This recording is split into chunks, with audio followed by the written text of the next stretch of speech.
Hi, everybody. Welcome to a wonderful Saturday morning. My name is Andy, and this is CafeBTW, a gaming morning podcast, and the 109th episode of CafeBTW, a gaming morning podcast. That's right, 109 episodes, and our first episode we've ever live streamed from Twitter. And I've decided that going forward, we are probably going to start live streaming from Twitch and Twitter. So if you happen to like my stuff on Twitter, I am trying to provide the live stream on Twitter. I feel like no one live streams on Twitter, not many people I know.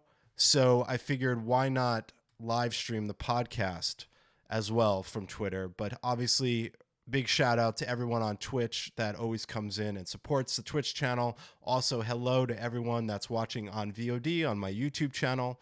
Really appreciate your support. It's been some time since I've been able to do an episode. We went to Boston for a wedding, and then I was back west, and then I went back to Jersey just last week for a bunch of family stuff. So it has been a little bit hard to get the show going every Saturday, but I like to say we do at least two episodes every month. And we used to do it every Saturday, but it's just with life, and stuff going on, it's hard to do it every week, but I will try to do at least 2 episodes a month. And of course, today's episode is really going to be fun. It's about a part of gaming history that I really love, PC gaming in the 90s. So we're going to kind of focus in on what was it like buying games in the 90s from the PC perspective, what was it like playing PC games. We're going to go through a bunch of awesome PC games. We're going to go through a bunch of PC games that were impactful to the 90s. There's obviously a million games that came out in the 90s, but we're going to focus in on the important ones. We're going to talk about shareware. We're going to talk about Gateway 2000. We're going to talk about all the things in the 90s that the PC gaming culture really brought out, and I'm really excited about that. But before we get into that, I like to do a little bit of dirty laundry, airing some dirty laundry, and of course doing some topics. Biff says, fun to follow your adventures on TikTok. Yeah, TikTok's just an extension of it all, really.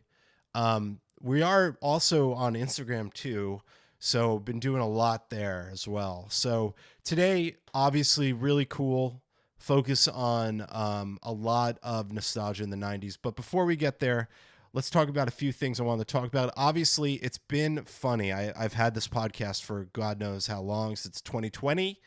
And it wasn't until like 2022 or 2022, that we finally built our YouTube channel, where if you are interested and want to watch some older episodes and some of my long form content I've been starting to push out, where I've been doing a little bit of a long form docu-style stuff on on YouTube, and also, but you could have the full gambit of episodes. Not all 109 episodes are on my YouTube yet, but we have at least, I think, about 50 or more to look back on. But obviously, as we go, and this episode is done being live, we go right to putting it on YouTube. So just wanted to mention that. And of course, on Twitter, I run the retro gaming community. And honestly, in the last few days, we've kind of seen a little bit of a spike in people joining the retro gaming community on Twitter. It's a safe place where you can share your retro gaming games, talk about retro gaming, and not affect your main feed. Just be a part of it. We're over 2,300 members now. So really proud of that. And it's really awesome to have all the amazing people that have joined the retro gaming community. Obviously, you could see that people just share their pickups, talk about history of games. And we are doing a giveaway for the month of June. We do a giveaway every month, and we're actually giving away a Nintendo Power issue. It won't be this issue in the actual photo. I thought I had this issue, but it turned out this issue that I do have, it's not in great shape. So I'm actually going to do a surprise Nintendo Power issue giveaway. So that said, if you are part of Twitter and you want to join a retro gaming community, you could simply go to my Twitter page. At the top is a pinned tweet that says join the retro gaming community. You could join another 2,300 people that are a part of it, and I really appreciate it, where it's kind of evolved into that. Another thing I want to mention is today I will be attending the Valley Retro Game Swap down at Game Realms in Burbank, California. It's a really cool community monthly game swap where you have shops and hunters setting up booths right outside the Game Realm store. It's from 8 a.m. to 12 noon today. They got started early. Wow. They really think retro gamers are getting up at 8 a.m.? I feel like that's a little early, but I will be there as soon as this podcast is over. I'm going to head over there. I'm picking up a few Game Gear games, believe it or not. So if you are in Los Angeles today from 8 a.m. to noon, the Retro Valley Game Swap is happening. It's a really cool place. Also, don't forget with these swaps, you can definitely negotiate. You don't want to pay the ticket prices on these games. If you see a game that's like $15, tell them you'll give it to them for 10. If you see a game for $25, say, hey, would you take this for 20? Don't be afraid to negotiate, especially when you go to these swap meets. But if you happen to be in Burbank, I'll be there today. Jumping into some current event stuff, I've been playing Diablo 4, and we're going to go into Diablo today because it's very much a part of the 90s culture and the history of the 90s and stuff like that when it comes to PC gaming. But I do want to say that I'm really happy with Diablo 4. I am taking my time just doing like tons of, there's never been a game where, usually when I do side quests in a game, I'm kind of like annoyed by them. I'm not one of those people that likes to get stuck into side quests, but this game, give me all the side quests you got. I'll do as many side quests as you want me to do until the story mode. And hey, Phantom Cat Punch, what's up? And I was just telling Phantom that I know you're a Twitter guy, that we are actually live on Twitter now for the first time as well. Just wanted to make sure that people know that for going forward, we're going to be live on Twitch and on Twitter for the retro gaming community. And really appreciate you seeing you here in chat, Phantom. So thanks for stopping by. That said, if you like the Diablo series, I think Diablo 4 is another wonderful addition to the series. Diablo 3 had its ups and downs, especially with the auction house, which was definitely its own little cultural issue, but kind of like the auction house, and I can go down a rabbit hole on that. But just wanted to say that a modern game I'm playing right now is Diablo 4, and once I beat Diablo 4, we're definitely going to be playing some Final Fantasy. Really funny about something, Whoopi Goldberg was in the news about Diablo, which was really silly and weird, but Whoopi Goldberg blasted Blizzard saying why isn't Diablo 4 on the Mac, and that it really pisses her off. Is this news? No. But is it weird that Whoopi Goldberg comes out and says, hey, why don't we have Diablo 4 on a Mac? Well, maybe you should get a PC, Whoopi. That said, I'm also really excited. I'm hearing amazing things about Final Fantasy 16. It's been 7 years since we had a Final Fantasy game. So really stoked that this is back in the fold. And we'll give it a go when it's out, and then probably give you guys a little bit of my thoughts on the Final Fantasy games. I'm not a huge, by any means, huge Final Fantasy person, but I did get back in the Final Fantasy during Final Fantasy 15, and I know a lot of people don't like Final Fantasy 15, but I kind of liked it. Also, Starfield obviously had some big announcements. This game is massive. Really excited about it. I believe it comes out on September 6th. So I know a lot of videos are out there now. They've shown a lot of gameplay. They've really done a really in-depth look at what this game has to offer, as it's kind of like the Fallout in space. Beyond that, it's kind of like got a No Man's Sky vibe going on where, you're mining, and it kind of looks like No Man's Sky, believe it or not. But excited to see where this game takes us. It comes out in September. I feel like this is the game that's just going to keep me busy throughout the rest of the year, as I hope. But just wanted to say that I am very, very much looking forward to Starfield, just because I am a Fallout Bethesda fanboy. One of my favorite games of all time is the Fallout series, and of course Elder Scrolls, and Oblivion, for instance, is one of my favorite Elder Scroll games. But Starfield is taking it to the next level. We'll see what happens. I'm not holding my breath. The only thing I'm worried about is that there's going to be too much going on in this game, and it's like, how are you going to keep up with it? But maybe it's the type of game that I could play slowly over time, not try to kill myself, and and just enjoy a video game. I retired from competitive shooting games because I suck at them. I've really enjoyed the kind of resurgence we're seeing with a lot of single player games. So that being said, really excited about that. Um, and let me see, did I have anything else? Yes, did want to talk quickly about the announcement of Super Mario Brothers Wonder, which not only looks beautiful, but it's like a Super Mario Brothers side-scrolling platformer on acid, because I see so many trippy things happening in this game. And I want to say this, that Nintendo did a Nintendo Direct the other day, and you're like, what could you expect them to say for the rest of the year? But what's interesting is that you got Pikmin 4 coming out, and you got Super Mario Bros. Wonder before the end of the year is over. It's kind of like a cherry on top for Nintendo this year.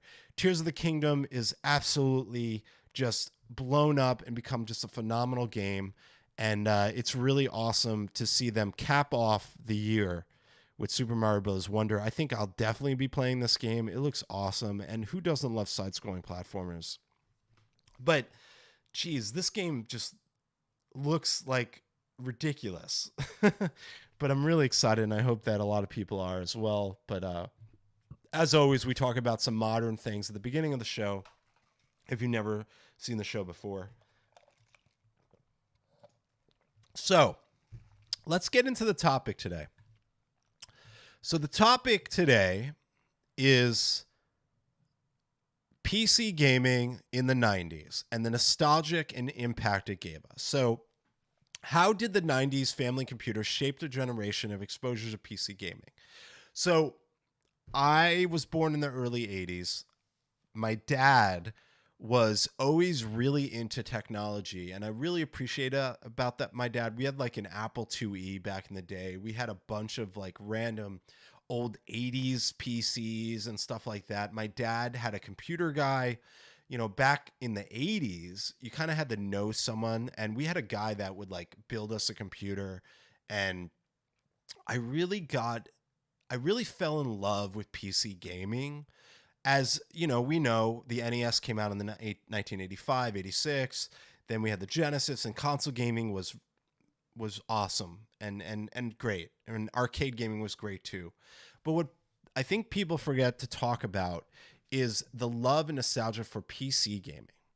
Now, let's talk about the culture of computers in the 90s and where you went to buy computer games and computers. And this is what I like to call the CompUSA era, right? Where there was an actual full-on, and CompUSAs were pretty big damn stores. I mean, they were huge, right? CompUSAs were packed. Like, you'd walk in there, it had a kind of industrial vibe, but you had software, and then you had all these awesome computers that had stickers on them that said Pentium 2 or the newest speed or has more memory. And there would be these like, salespeople who sort of knew what they were talking about, but probably when looking back on it, they kind of didn't really know what they were talking about. But it was such a cultural experience for me to go to CompUSA. Like, when we wanted a PC game, we would go to CompUSA, and they would have these racks of big box PC games, which obviously in the 90s were really important and cool and kind of exciting to see back in those days. But that said, we can't talk about the 90s without talking about the places we went to. Now, here's a little commercial called Inside a CompUSA. Well, not a commercial. I'm sorry. This is actual footage of Inside a CompUSA. So I'm sorry. I thought I pulled up a commercial, but as you can see, this is inside a CompUSA, giving you a good example of what the experience was like in 1995 here in this video, or 1997, I think, which is the year that this one is it's focused on, but really gives you a good glimpse of what it was like to buy software at a CompUSA, like all the big boxes, even like the stupid budgeting software back then, like Quicken, and all these softwares that were coming out as well that were helping people be more productive. I don't know if this video shows any of the game stuff, but here we go. Well, that's console stuff, and I guess CompUSAs did sell a lot of console games, but I seem to remember more of the PC, the actual like PC games. But really cool to see. Gives you a little bit of a vibe there. Egghead Software, which is probably a store that a lot of people don't even know existed, but Egghead Software is a little bit of a smaller mom and pop style franchise store, and it was really cool. Egghead Software. I still remember getting Outer Worlds, or I forget what the game was called, Out of This World, for the PC there, and they had some games on display. But this is a pure, like unbelievable, pretty much like kind of like a GameStop style computer store. This says bought a PC in the 90s for $1,200 and it had 2 gigs of hard drive. Yeah, but in the 90s, that was impressive, right? Another store that didn't sell a lot of, obviously didn't sell a ton of computer hardware. They did sell a ton of computer software and games. And I used to go to Software Etc. and get games. Babbage's was another video game store that actually carried a lot of PC games. You go to GameStop, and there was a point when GameStop in like, the mid to late 2000s didn't really care about PC games anymore and stopped kind of carrying them, because obviously PC games, people stopped buying boxes of them, which was sad. But another one I remember there had a great video game section for PC gaming was Electronic Boutique. So these are the stores and the culture of places that you would go to buy games. And now, as we're in the 90s, can't talk about the 90s kind of boom in computers until talking about the famous cow box. It's Gateway 2000, gone but not forgotten, but, probably forgotten. This is the time where we didn't really use Amazon, to buy things and ship computers directly to your home. But Gateway 2000 was an early iteration of how do you get a PC quickly and not have to go to a store. You would call a 1-800 number. You would tell them what gateway you wanted. They would customize it for you and then ship you one of these cow boxes. And the rest was history, because there in line was your really kind of instant gratification style of getting computers back in the day. Gateway 2000 was very much a part of it. Let's watch an old 1997 commercial for Gateway 2000. This is the Silicon Prairie, where we get 30,000 calls a day here at Gateway 2000. How come? Because it was the best value. I got my money's worth. We built the computer that I needed. I needed a high-performance machine, and that's what I got. And they were great. I felt comfortable right away. Great big boxes look like a cow. I got a fork. Gateway computers feature the Intel Pentium processor. To find out more, call 1-800-GATEWAY. Isn't it time you called? Isn't it time you called to get a Gateway computer? These computers were not very good, folks. I mean, they were okay, but at the end of the day, they're no longer around, right? So what is this crap? The other mail order company or popular company too was Compaq. Let me quickly play a Compaq commercial from 1990. At Compaq, before we build our desktop personal computers, we look at you. Hey, Jan. We look at what you do and the power and performance you need to get it done.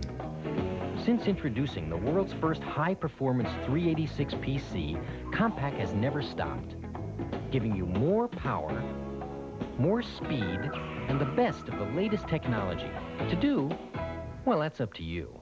Compaq. It simply works.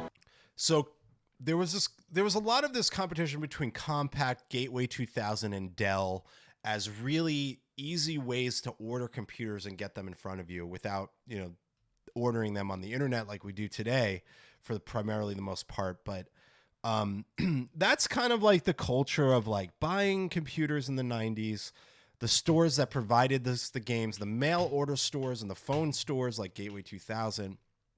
But one of the most remarkable and probably coolest sides of video game playing on a PC in the 90s had to be shareware.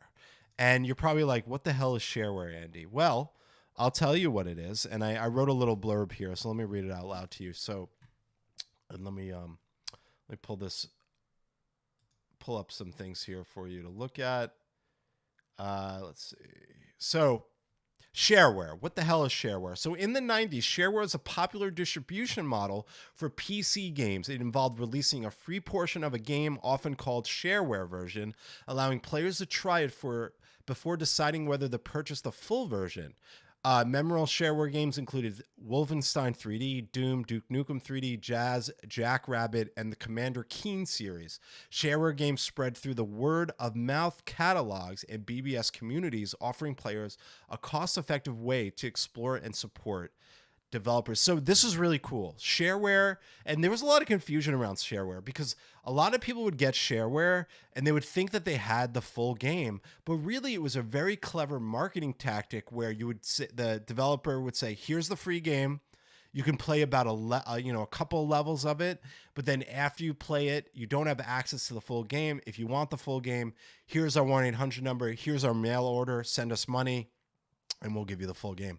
So some notable shareware games. Did I pull up?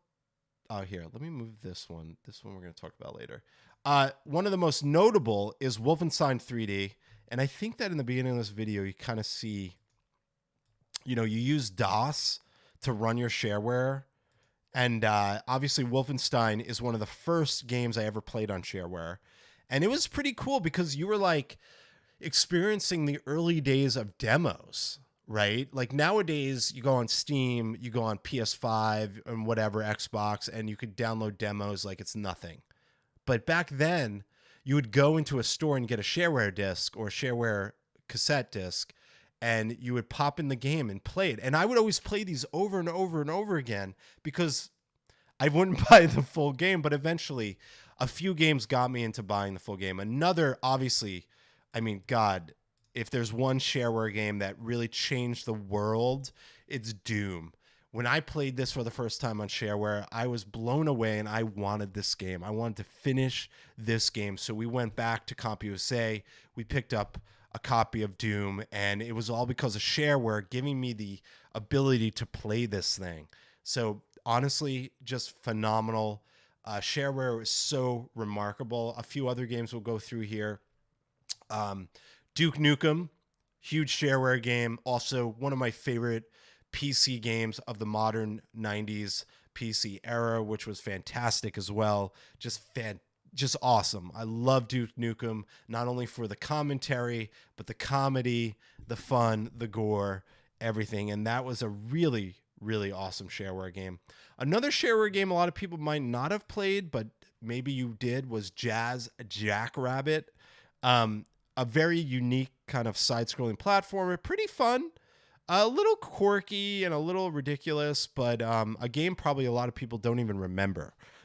Biff says hard drive space was precious, so demos let you know if you wanted to commit to a game. That's right. I mean, that changed shareware changed the course of what demos really became, especially in the PC landscape. Obviously, consoles, they were sending you demo discs and stuff like that.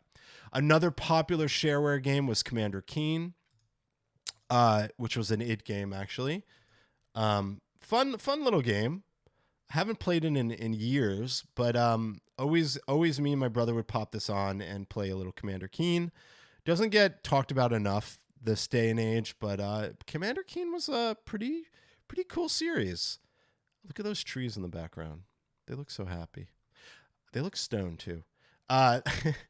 So another interesting thing was I want to show you guys something that was really interesting. So Sierra, which was a big video game developer publisher of the day, point and click adventure games, they actually created an online gaming network, one of the earliest I could remember, called the Sierra Network. And I'm going to show you a video here to give you a little bit of a background on what this was. This is literally playing online games with other people, creating avatars, profiles, way ahead of its day. So let's watch a little bit of this.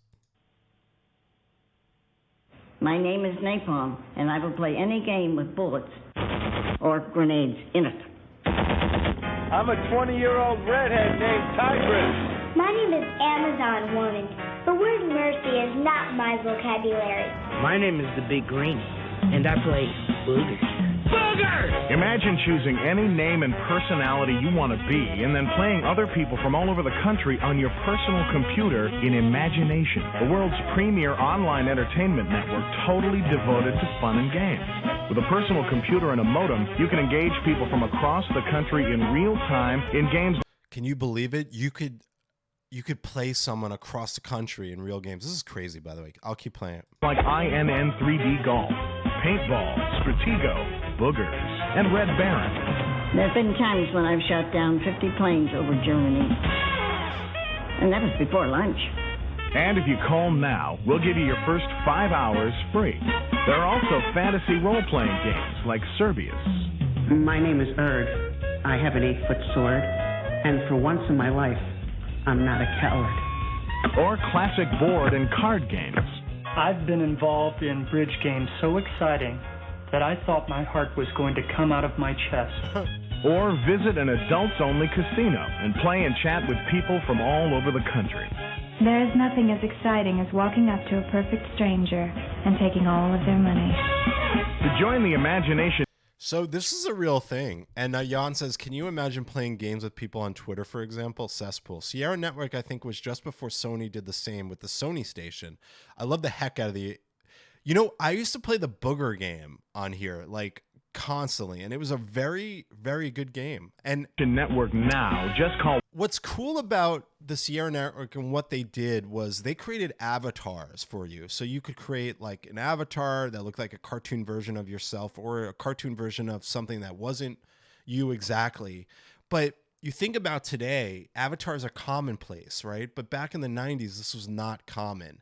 And I remember chatting with people and looking at their profiles. This was like way ahead of its time. So can't talk about that. And obviously, let's go back to Doom. Doom, you know, I think was the first time a first-person shooter really...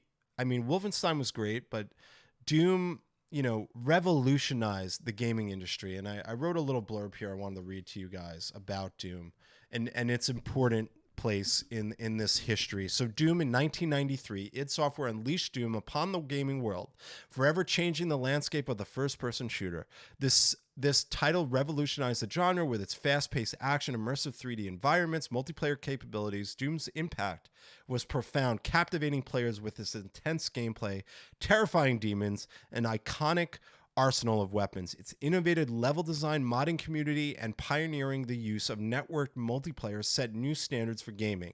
Doom became a cultural phenomenon, influencing countless games that followed and solidifying its place in the history of gaming. And this wasn't a console game. This was a PC game first, and will always be considered one of the most important video games and PC games ever. And that is a fact, that there's no argument against that. I mean, I guess someone could argue against that, but it is factual that Doom was that important.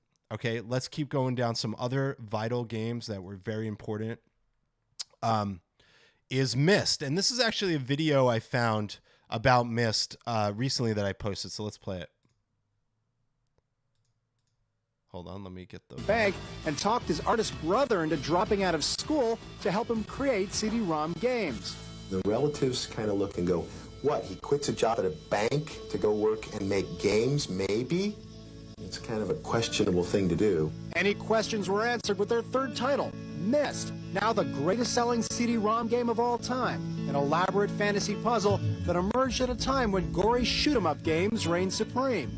It's easy to get stuck in a rut and make another, blast them away through the hallway game. There's people who are doing that very well. Let them continue. You're not going to compete with those people. The reason we've had some success is because we did look at things a little bit differently. This whole field is actually in its infancy, and there's so much to be defined yet. So these two guys, these two brothers, are so crucial to the story-focused game, right? They put it in perspective themselves, saying like they were, this is in the 90s, like you had games like Doom coming out, Wolfenstein, Unreal Tournament, and they wanted to do something different. And Myst is absolutely heavily important in the history of story games and just really important in the gaming architecture of where we see story games today and how important. And it's a beautiful game. I mean, Myst was a puzzle-solving, beautiful, phenomenal game. I'm going to read a little bit about it. So Myst, released in 1993, revolutionized the adventure genre with its captivating storytelling and stunning visuals. This atmospheric game challenged players with its puzzles, its nonlinear exploration, leaving a lasting impact in the industry, inspiring future developers. Myst remains a timeless classic that set a new standard for immersive gaming experiences. Absolutely. Another game we can't talk about without talking about it in the 90s is XCOM.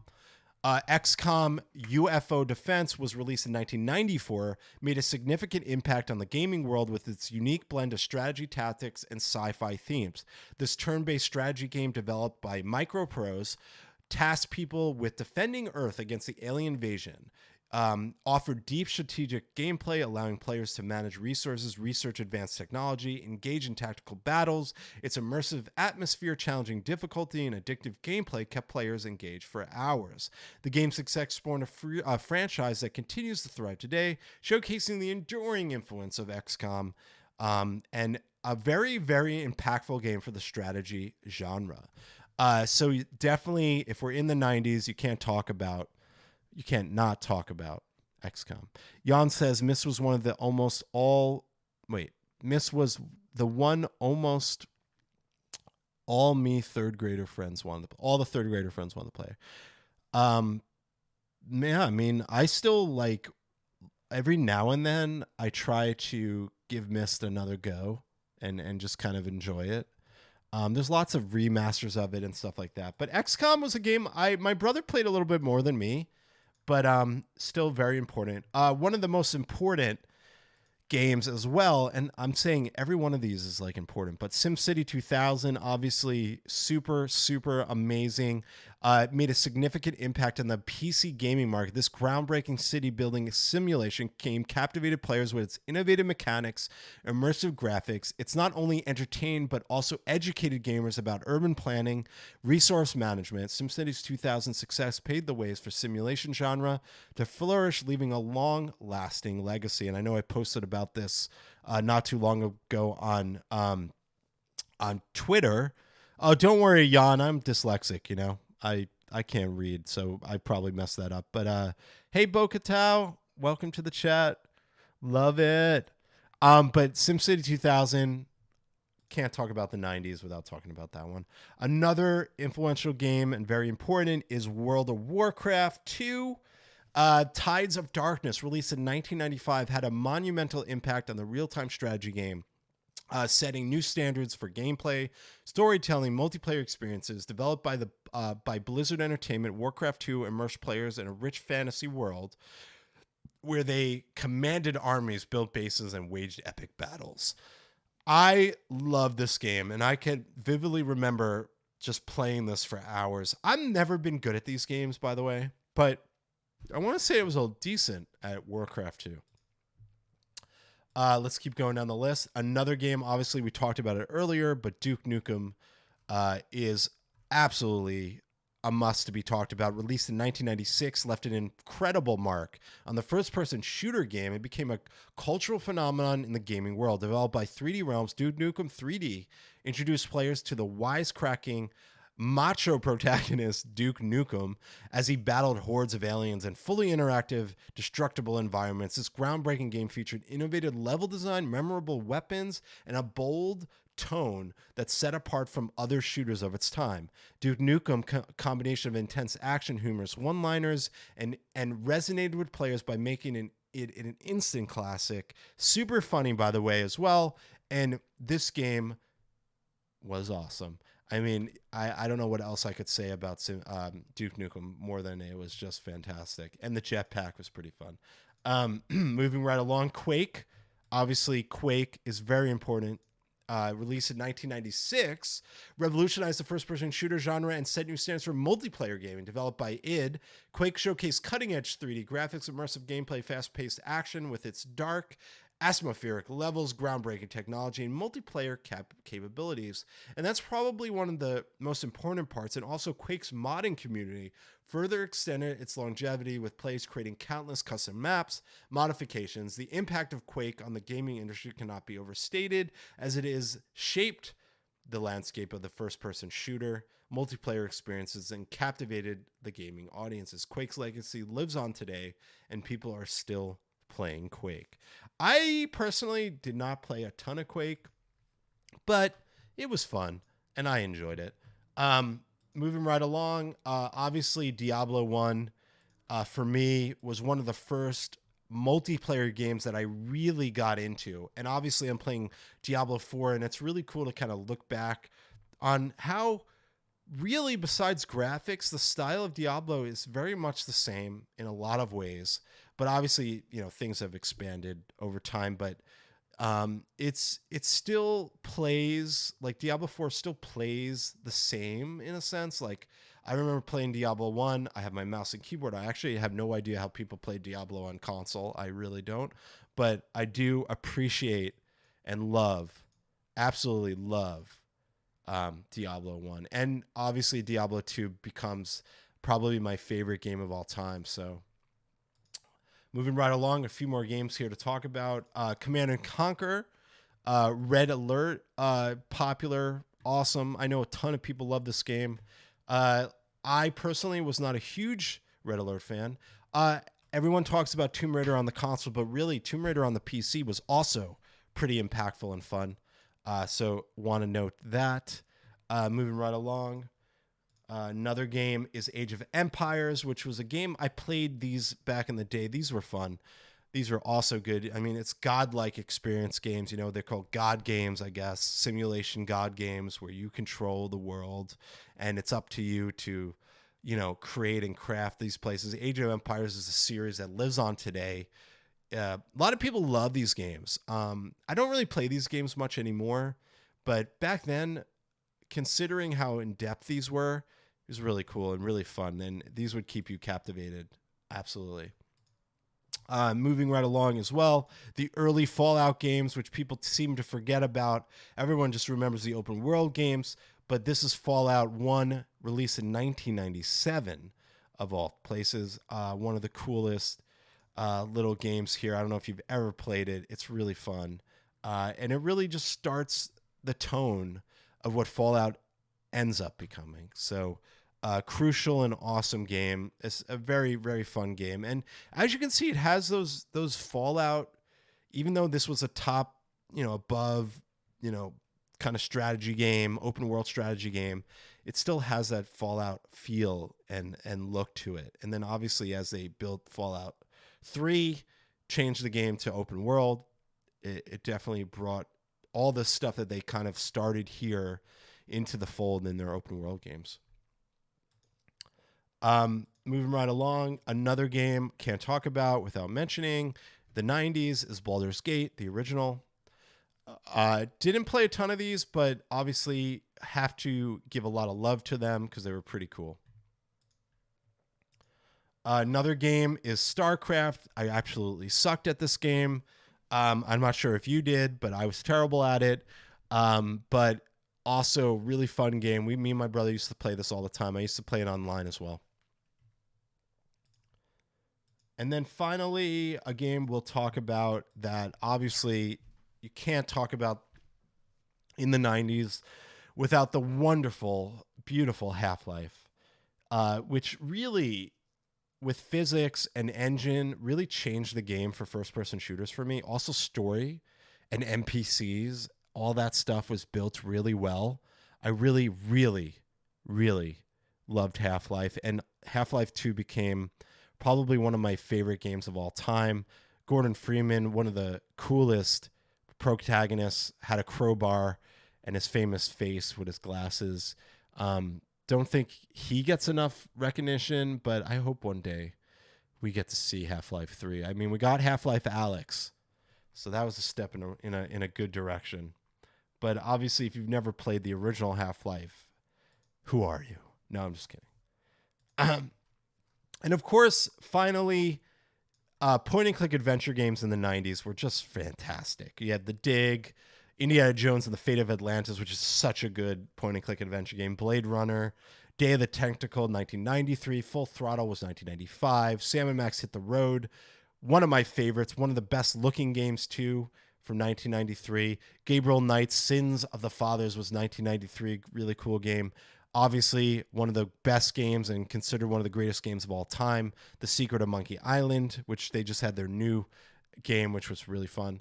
The Longest Journey, Grim Fandango, which was kind of like one of the older point-and-click adventure games that kind of bleeded into the end of the 90s. That said, fantastic. I mean, point-and-click adventure games are so phenomenal and really an important part of the 90s gaming culture. Moving right along, a couple of more to talk about is System Shock 2, which was awesome in its own right. I don't know if anyone's played this. I don't think enough people talk about System Shock. Another one, of course, right at the tail end of the 90s in 1999 was Unreal Tournament. I absolutely sucked at this game, but it was really cool, a really fast-paced multiplayer game. And I absolutely was just terrible at this game. But really cool. Can't talk about the 90s and the history and nostalgia of games without mentioning, of course, Unreal Tournament. As we close out to the end here, before we get to, I guess I put out a tweet asking people what games they loved from the 90s, so we'll go through that as well. But I think that looking back and thinking about how video games on PCs, everyone's so captivated by console gaming in the 80s and 90s, but people seem to somewhat forget to talk about, and I'm not saying they forget to talk about it, but I feel like as someone that's in the retro gaming community, sees a lot of stuff, but I don't think a lot of people really put focus to a lot of PC gaming, DOS gaming in the 90s, shareware, but really a lot of the 90s PC games are some of the best video games that were ever made. And I think that they impact today's culture so much. And I think regardless if you're playing on PC today versus console, the 90s era of PC gaming really, really was so important. And I personally, as someone that was a teenager in the 90s, really experienced this adventure. And also the experience of sometimes the games wouldn't install on your computer and you'd have problems. I remember there was a lot of issues with PC gaming because sometimes your computer wouldn't play a game. There'd be an error and you would have lots of problems. And then you buy a new PC finally and games would work and then eventually they wouldn't work again. There was just a lot of issues, but overall, looking back, I really, really think the 90s gaming culture was very much a part of my teenage life in gaming and so crucial and important. But obviously, every episode, I put it out to the world out there. I want to know what your all-time favorite PC games from the 90s were, and I'm going to go through it. MXS, who is an awesome retro gamer, she put Duke Nukem 3D. We got Mike putting MechWarrior 3, Age of Empires 2, StarCraft, Broken Sword 2, Day of the Tentacle, MechWarrior 2, Interstate, Fury Road 76, TIE Fighter, great game. Can't forget the TIE Fighter game. StarCraft, Diablo, Commander Keen, which we talked about, Dune. We didn't talk about SimCity 2000, Diablo, Lord 2, Monkey Island, Phantasmagoria. Oh my God, Theme Hospital, such a good game. Wolfenstein 3D, Diablo, Astron's Call, open world game. Wow. Talk about taking me back. We talked about, obviously, we've talked about the UFO. We didn't talk about TFX, Thief. We didn't talk about Blood, Doom 2. Doom 2 came out in the 90s. System Shock, we talked about Thief. Simcopter. Ooh, there's a deep cut. A lot of Duke Nukems here. We got Red Alert 2, SimCity, Fallout, Quake. And you can see that the common thread is a lot of the games we already talked about, but The Simpsons Virtual Springfield, that game is pretty fun. Alone in the Dark, Unreal Tournament, EverQuest, Roller Coaster Tycoon, absolutely. Dark Sun, King's Quest, Secret of the Monkey Island 2, which is fantastic. Indiana Jones Fate Atlantis. Did not know this one. Awesome, though. Realms of the Haunting, Stone Keep, Wing Commander, absolutely good. I'm just trying to pick the ones that we haven't seen. And thanks everyone that submitted these. Outpost 2, Master of Magic, Ultimum Online, Half-Life we talked about, Dungeon Keeper, that's a fun one. Of course, Dungeons and Dragon games, Quake we talked about, Rotos Tycoon we saw already. What other? Ultimum Online we saw. Shadows of Darkness, Quest for Glory 1 through 5, I guess here. Another MechWarrior. Torment, never played that one. Patrol shooting game. Of course, Space Cadet, the pinball game as well. What else we got here? And man, I love when people share all their own games here. Heretic, great game. Wing Commander, I think this Wing Commander 4 with Mark Hamill. Sam and Max, Sid Meier's Alpha Centauri, Redneck Rampage, and yeah, I think that's everyone that submitted. Thank you so much for putting those submissions in for all those games. And that said, we're coming close to the end of the show, and I just want to say that, really think that this was a very simple episode that we did today, just a little bit of reminiscing. And we are back, folks. I'm not traveling anymore, so stay tuned for some guests. We're going to have some more people on. We're going to do some more retrospective look backs. Don't forget today, if you happen to be there, it's already started at 8 a.m., but the Valley Retro Game Swap is kicked off in Burbank. I'm going to be stopping by just to say hello to some friends. Love supporting the SoCal retro community. So you happen to be there, I'll be there for a few, maybe like an hour. I can't spend that much time there.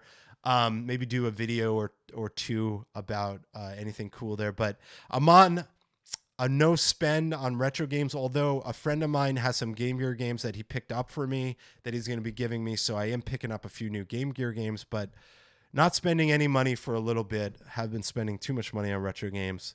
But that said, obviously, if you missed the episode and you're happy to be watching on VOD, I really thank you.